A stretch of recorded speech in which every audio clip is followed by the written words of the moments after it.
With the total 57,000 dams in the world, China owes almost 22,000. The Chinese mainland is the starting point of the river that flows downstream to 18 nearby countries. As it is well known, China uses the geographical condition to its advantage, and the water is no exception to that. And the only neighbor that is countering its tactics is none other than India. Hi and welcome to TFI Post. I am your host Shikhar Tripathi. If you are watching us on YouTube, please subscribe and press the bell icon to get all the latest updates. If you are watching us on Facebook, do like, share and follow the page. Let's begin with the video report.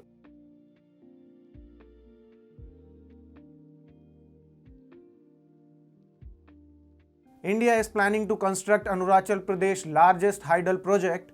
The National Hydroelectric Power Corporation has submitted a pre-feasibility report to the Central Electricity Authority of India for the Upper Siang region.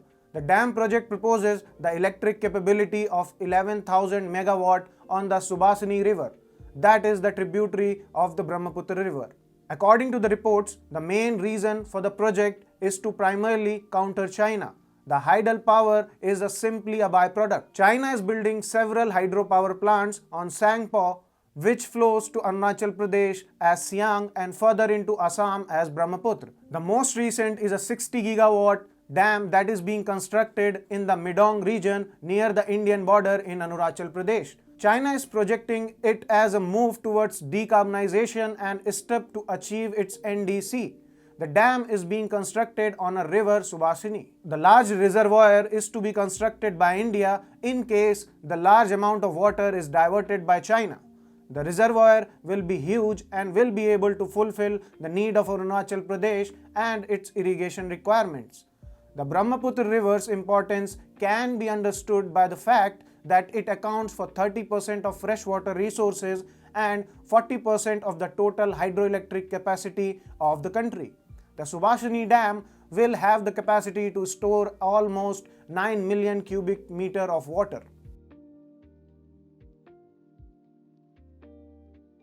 As previously said, China shares its riverine system with 18 countries. Its water war tactics are visible in many different cases as well. The river Mekong flows from China to Southeast Asian countries like Laos and Cambodia, among others. Historically, both China and the downstream nations faced flood and drought together.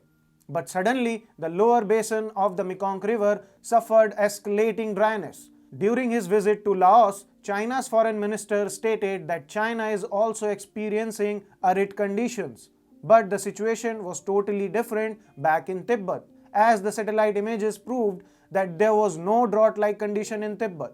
Actually, the reason of the growing dryness in the basin is that China has built 11 dams on the Mekong River and is storing water in these reservoirs.